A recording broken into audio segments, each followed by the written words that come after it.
دكتور دبرتن ገብረሚካኤል ናብ አዲስ አበባ ያምሪሕሎም ፕሬዝዳንት ትግራይ ተመሪጡም ጀነራል ታደሰ ወረደ አይተ ጌታቸው ረዳ ጌጋ ሰሪሑ ክብል ነቂፍዎሎም ህወሓትን ጌታቸው ረዳን መንግስት ፌደራልን ኸሲሱሎም ኣብ ጊዜያዊ ምምሕዳር ኣብ ሓላፍነት ዘሎ አካላት ተረጋጊዖም ስርሖም ክሰርሑ ይግባእ ክብል ጀነራል ታደሰ ወረደ ተዛሪቡሎም ጌታቸው ናብ ስርሑ ክመለስ ይኽእል እዩ ክብል አይተ አማኑኤል አሰፋ ተዛሪቡ ህወሓት በዘይ ምንም ጎንፂ ቤት ምኽሪ ንዝመረጾም ሓለፍቲ ናብ ቦታኦም መሊስዎም ይክብል አይተ አማኑኤል አሰፋ ነቲ ሓቂ ነጽግዎሎም ናይ ዝብሉን ካልኦት ሓደሽትን ኣገደስትን ሓበሬታታት ሒዝናልኩም ቀሪብና ኣለና ክሳብ መወዳእታ ዜናና ድማ ሓቢርኩምና ክጸንሑና ንዕድም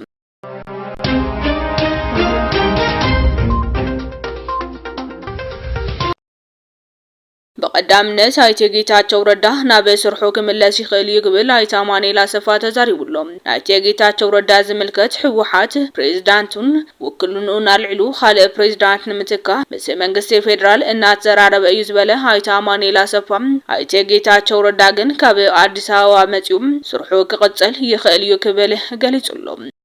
ወደ መቀለም መለሳለሁ ብሏልና ፕሬዝዳንት ጽፈት ቤት ውስጥ እንዲገባ ተፈቅዶለታላችሁ እንግዲህ ጽፈት ቤት እየተቆጣጠር ነው ስላላችሁ ነው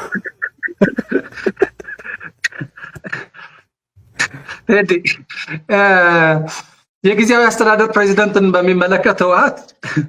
በፓርቲ ደረጃ ፕሬዝዳንቱን አንስቶ ያው እንዴት መተካት እንዳለበት ከኢትዮጵያ መንግስት ጋር እየተነጋገረ ነው ከዛ ውጭ የፕሬዝዳንት ጽፈት ቤት አልዘጋ የፕሬዝዳንት ጽፈት ቤት ውስጥ ሰዎችን አጅቦ ያስገባ ከወሰን በኋላ እኮ ጌታቸው በፕሬዝዳንት ጽፈት ቤት ገብቶ ይሰራል እና አሁን አዲስ ነገር አልተፈጠረም አዲስ አበባ ስለሄደ አዲስ አበባ ከመሄዱ በፊት የነበረችውን ቀን እና አሁን አዲስ አበባ ስለሄደ የተለያዩ ነገሮች አሉ ህጋዊ ስርዓቱን ጠብቀን ከኢትዮጵያ መንግስት ጋር እየተነጋገርን ነው ፕሬዝዳንት እንዲቀየርልን ያደረግን ነው ከዛ ውጭ የሆነ የጉልበትም ከዛ ውጭ የሆነ ስራም እየሰራን አይደለም እና ለምን በጣም ይሄን እንዴት እንደጠየቀኝ አልገባኝም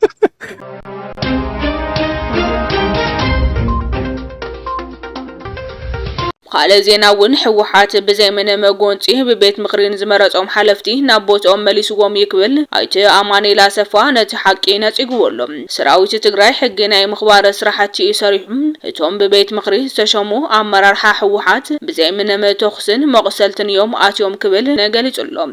እቶም በጊዜያዊ ምምሕዳር ዝተሸሙ ሓለፍቲ እውን ብሰላማዊ መንገዲ ክለክሱዩ ተገይሩ ክብል እውን ገሊጹሎም ውጭ እንዳሄዱ መመሪያ አስተላልፈዋል ስለዚህ ምንድነው የተደረገው ያለምንም ኮሽታ የጸጥታ ኃይሎች ህግ የማስከበር እንቅስቃሴ ሲጀምሩ እነዛ ውስጥ የነበሩ ሰዎች ቦታውን ለቀው ሄዱ በምክር ቤት የተሾሙ ሰዎች ደግሞ ቀጥታ ሄደው ጽፈት ያለምንም ኮሽታ ልትል አትችልም የቆሰሉ ሰዎች አሉ የሞተ ሰው አለ ያለምንም ኮሽታ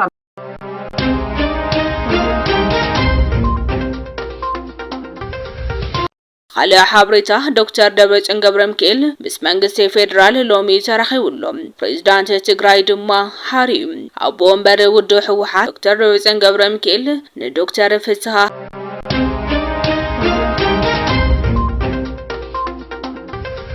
ጃሙ ምሕዳር ትግራይ ዶክተር ፍስሃ ሃብተጽዮን ክኸውን ብዶክተር ደብረጽዮን ዝምራሕ ውድ ህወሓት ከም ዝሓሪዮ ተፈሊጡሎም ከምቲ ዝፍለጥ አይተ ጌታቸው ረዳ ፕሬዝዳንት ጊዜያዊ ምሕዳር ትግራይ ዝኾነ ንዶክተር ፍስሃ ሃብተጽዮን ብሓንቲ ድምጺ ከም ዝዓረወን ይዝከር እዩ ብተወሳኺ እውን 8 መጋቢት 2017 ዓመተ ምህረት ብዛዕባ ፕሪቶሪያን ኩነታት ትግራይን ኣብ አዲስ አበባ ዘተ ከም ዝሳለጠ ተፈሊጡሎም ኩሎም መደራደርትን ተደራደርትን አካላት እውን ከም ዝርከቡ ዝረኸብናይ ሓበሬታ يملخت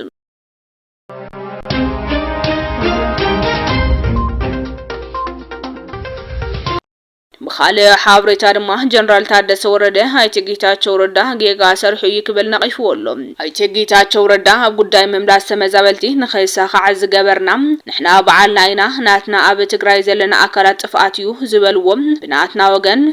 ሚታዊ ክንገብሮ ዝግበና ፈጺምና ኢና ክብል ጀነራል ታደሰ ወረደ ዝገለጸ ኮይኑ ኣብ ጸለምቲ ዝገበርናዩ ሓደ ኣብነት እዩ ናትና ጸጋሚ ዝብል ኣይቅበሎን ክብል ነቂፍዎሎም ኣነ ንባዕለ ብዙሕ ጻዓር ሁሉ ጉዳይ ዝበለ ጀነራል ታደሰ ወረደም ሕዝቡና እገለ ጥፋት መዋል ገዲፍና ናብ መፍትሒ መታዊ ዘድልየና ክብልውን ኣብ ልዕሊ ፕሬዝዳንት ጌታቸው ረዳ ነቀፌቱ ኣቅሪቡሎም ኣብ ጉዳይ ተመዛበልትን ጸጥታን ልዕልነት ሕጊ ምርጋጽን ካልኦት ዘለው ጸገማትን ክፍትሑ ዘይምኻሎም ጸገማት ከም ዝተፈጠሩን ነዚ ድማ ደው ንኽብሉ ክስራሕ ይክብልውን ገሊጹሎም ኣብ ዞባና ይምዕብል ዘሎ ምትፍናን ጽዒቡ ትግራይ ካብ ዝኾነ ኣካል ወገናውነት ኣይተኣቱን ቀንዲ ጉዳይና ገጺምና ዘሎ ፖለቲካዊ ጸገም ብልዘበ ክፍትሕ እዩ ዝበለ እንትኸውን ውዕሊ ሰላም ፕሪቶሪያ ብምሕላው መፍትሒ ጸገም ትግራይ ሰላማውን ፖለቲካውን እዩ ነዚ ድማ ጸገማትና ብልዘበ ንምፍታሕ ክንዳለው ኣለና ክበለ ተሰሚዕሎም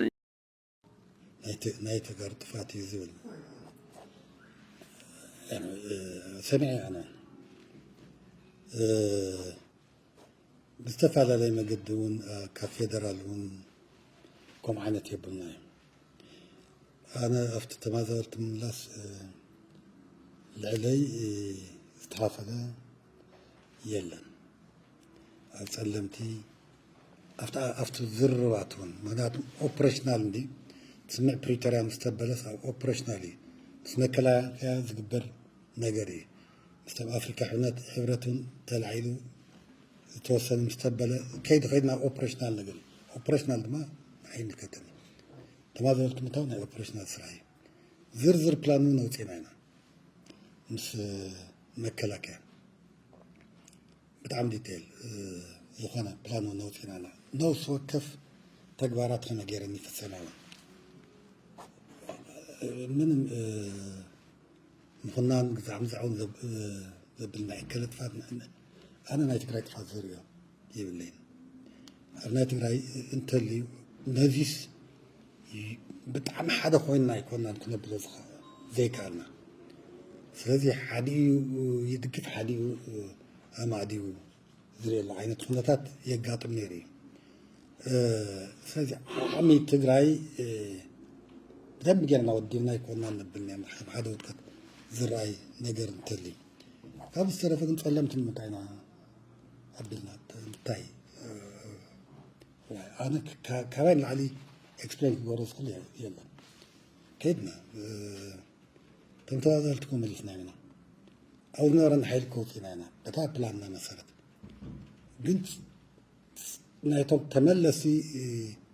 ድሕነት ውሕስ ክኾን ኣይከኣለን ብጣዕሚ ሓደገኛ ውሳነ በቃ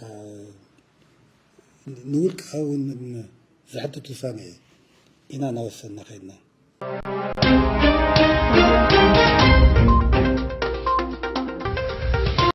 ሕዝውን ዜናታት ዳኣማት ሚድያ ይቕጽሉሎም ሕወሓት ንጌታቸው ረዳን መንግስቲ ፌደራልን ከሲሱሎም ሕወሓት ሎሚ ኣብ ዘውፅኦ መግለጺ ጊዜያዊ ማሓዳር ትግራይ ጌታቸው ረዳን ሚኒስተር ጉዳያት ወጻኢ ጌድዎን ጢሞቴዎስ ትማልያ በአዲስ አበባ ንዲፕሎማሰኛታትን ወጻእተኛታትን ዝሃብዎ መብርሂ ብምንቃፍ ሓሶት ብምድግጋም ናብ ሓቂ ኣይቕይሮን ክብል ገሊጹሎም ሚኒስተር ጉዳያት ወጻኢ ኢትዮጵያ ጌድዎን ጢሞቴዎስ ኣብ ክንዲ ብጽቡቕ ድሌትን በመሰረት ስምምዕነት ንምትግባር መስራሕ ገለ ውድባት መንግስትና ነዚ ከይተግበር ይዕንቅፈለው ዝብል ናይ ጌታቸው ረዳ ክሲ ከም ዘለዎ ወሲዱ ተጠቂሙሉ ዝበለ ሕወሓት ነዚ ኣብ ዝሃቦ መልስ ድማ ነቲ ብጌታቸው ረዳ ዶክተር ጌድዎን ጢሞቴዎስ ዝሃቦ መግለጺ ተቃውሞ ኣስሚዕሎም ተፈጻምነት ውዕሊ ፕሪቶሪያ ዘለና ተወፋይነት ደጊምና ንረጋግጽ ማሕበረሰብ ዓለም ድማ ንቁልጥፍን ሙሉእ ኣተጋባብራ ስምምዕነት ፕሪቶሪያ ከደገፈ ደጊምና ንጽውዕ ክብል ሕወሓት ኣፍሊጡሎም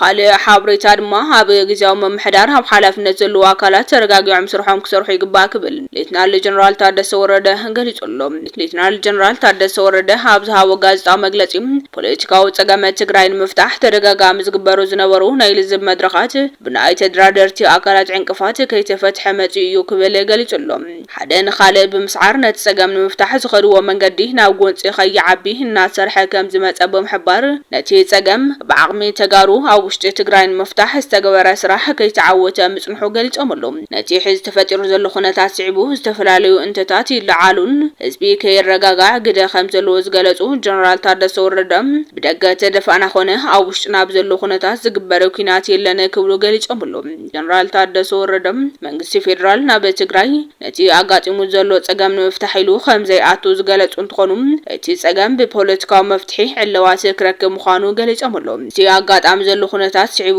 ኣሳዳድን ተሰዳድን ዝብል ኩነታት ከይፍጠር ስጋት ከም ዘሎ ዝሓበሩ ጀነራል ታደሰ ወረደ እዚ ጌጋ ምዃኑን ኣብ ግዜያዊ ምምሕዳር ኣብ ሓላፍነት ዘሎ ኣካላት ተረጋጊዖም ስርሖም ክሰርሑ ይግባእ ክብሉ እውን ገሊጾምሎም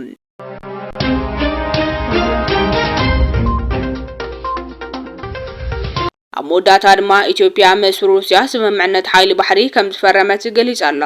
ኣብ ኢትዮጵያ ዕደት ዝገበረ ወታደራዊ ልኡኽ ሩስያ ስምምዕነት ኃይል ባሕሪ ከም ዝፈረመ አዲስ አበባ አፍሊጣላ ሰራዊት ኢትዮጵያ በዓርቢያ ዘውጽኦ መግለጺ ምክትል አዛዝ ኃይል ባሕሪ ሩስያ አድሚራል ቪላድሚር ምስ ኢትዮጵያዊ መዘኑ ኮማንደር ጀማል ትፏሳ ተራኺቡ ከም ተዘራረበ ገሊጹሎም ኣብቲ ዘካይዱ ወዝረደብ ንኃይል ባሕሪ ኢትዮጵያ ንምሕያልን ናይ መጻኢ ምትሕጋዛት ዝድግፉ ኩነታት ንምጥጣሕ ስምምዕ ተፈራሪሞሉ እታ ኣፍደገ ባሕር ዘይብላ ኢትዮጵያ ብ2018 ኃይል ባሕሪ ክትመስርት ምዃና ምግላጻ ኣብቲ ዞባ ስክፍታታት ፈጢሩ መንባሩ ይዝከር እዩ ኣብ 2021 ቀዳማይ ዙርያ ኣባላት ዝስልጠነት ኃይል ባሕሪ ኢትዮጵያ ኩናትቲ ኣብ ቃላያትን ወሓዝን ኢትዮጵያ ዝተኸው ሓላፍነት ኣብ ባሕርታትን ውቅያኖሳትን ንዘሉ ከም ሽፍትነት ባሕሪን ምግታ ከም ዝዋፈር እዮም ሰብ መዚ ኢትዮጵያ ክገልጹ ጸኒሖም ዘሎ ኣብ ዝሓለፈ ዓመት ንኽልቲኡ ድሌታት መምላ ምስ ሶማሊላንድ ዘካየደቶ ምርዳም ኣብቲ ዞባ ዓብይ ወጥረን ምትፍናንን ፈጢሮ ምጽንሑ ይፍለጥ እዩ ድሕረቲ ኢትዮጵያን ኤርትራን ኣብ 1998 ክሳብ 2000 ዘካየዶ ደማዊ ዶባዊ ኩናት አዲስ አበባ በወደባት ኤርትራ ናይ ምጥቃም ዝነበረ ዕድል እናጸበበ ብምጹም ንኣሳት 10 ዓመታት ካልእ ኣማራጽታት ከተናዲ ተገዲዳ ነይራ ኢትዮጵያ ምስ ኃይሊ ባሕሪ ብዙሓት ሃገራት ምዕራብን ምብራቕን ሓቂፋ ዘላ ጅቡቲ እውን ትላዘበ ምጽንሓ ይግለጽ እዩ ሚኒስተር ዜና ኤርትራ በሐሙስ ምስ ኣብ ትግራይ ተፈጢሩ ዘሎ ኩነታት ብዝተሓዘም ኣብ ዝሃቦ መግለጺ ወገን ኢትዮጵያ ብዛዕባ ኣፍደገ ቀይሕ ባሕሪ ዝገዋሕ ዘሎ ንኩናት ዝቀስቀሰ መግለጽታት ጸንቂ ምትፍናን ይኸውን ከም ዘሎ ነቂፉ ነይሩ ብዛዕባ ምብጻሕ ናይ ትልኡኽ ኃይሊ ባሕሪ ይኹን ዝተበጽሐ ስምምዕነት ብወግዓዊ ዝተዋሃለ ነገር የለን ክብራትን ፍትዋትን ተኸታተልቲ ዳኣማት ሚድያ ሎም ዝተዳለዉ ሓደሽትን ኣገደስትን ሓበሬታታት ነዞም ዝተኸታተልኩሞም ይመስሉ ነይሮም ነቲ ሰናይ ምክታልኩም ድማ ዚና ኢና ነመስግን ሰላም